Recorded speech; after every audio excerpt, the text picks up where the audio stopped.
Hello guys, ഇന്ന് duty കഴിഞ്ഞ് വരുമ്പോൾ ഒരു ഐറ്റം ഞാൻ കുട്ടികൾക്ക് വേണ്ടി വാങ്ങിയിട്ട് വന്നിട്ടുണ്ടായിരുന്നേ.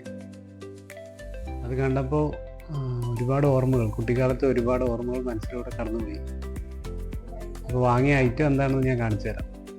ആ ഐറ്റം വേറൊന്നുമല്ല, നാവലും പഴം എന്നൊക്കെ ഞങ്ങൾ പറഞ്ഞിരുന്ന ഞാവൽ പഴമാണ് ഇന്ന് വാങ്ങിയത്.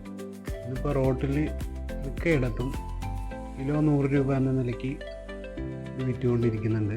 ഈ വലിപ്പം കൂടിയവൻ ഹൈബ്രിഡ് ഇനമാണ്. അവൻ ആന്ധ്രയിൽ നിന്ന് ഇറക്കുമതി ചെയ്തതെന്നാണ് കച്ചവടക്കാർ പറയുന്നത്.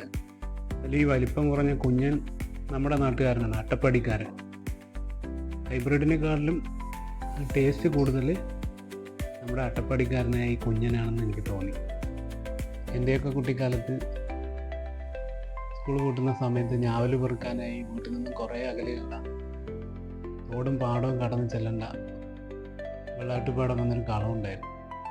അവിടെ വലിയൊരു ഞാവൽ മരം ഉണ്ടായിരുന്നു.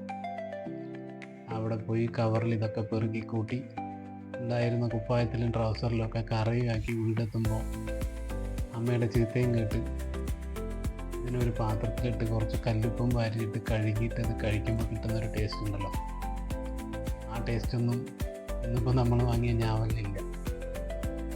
പക്ഷെ എന്നാലും ഇപ്പോൾ ആ പഴയ കഥകളൊക്കെ ഉണ്ണിക്കുട്ടനോടും ഉണ്ണിമോളോടും പറയാനായി എന്നാണ് ഇത് വാങ്ങിയപ്പോൾ കിട്ടിയ അന്നത്തെ സന്തോഷം. അപ്പം ഞങ്ങളങ്ങനെ ഞാവൽപ്പഴവും കഴിച്ചു, കുറച്ച് പഴയ കഥകളും പറഞ്ഞു. അപ്പം നിങ്ങൾക്ക് ഇതുപോലെ ഞാവൽപ്പഴത്തെക്കുറിച്ച് കുറച്ച് ഓർമ്മകൾ ഉണ്ടാവുമെന്ന് വിചാരിക്കുന്നു. അപ്പോൾ എല്ലാവരും ഒന്ന് കമൻറ്റ് ചെയ്യണേ. ബൈ.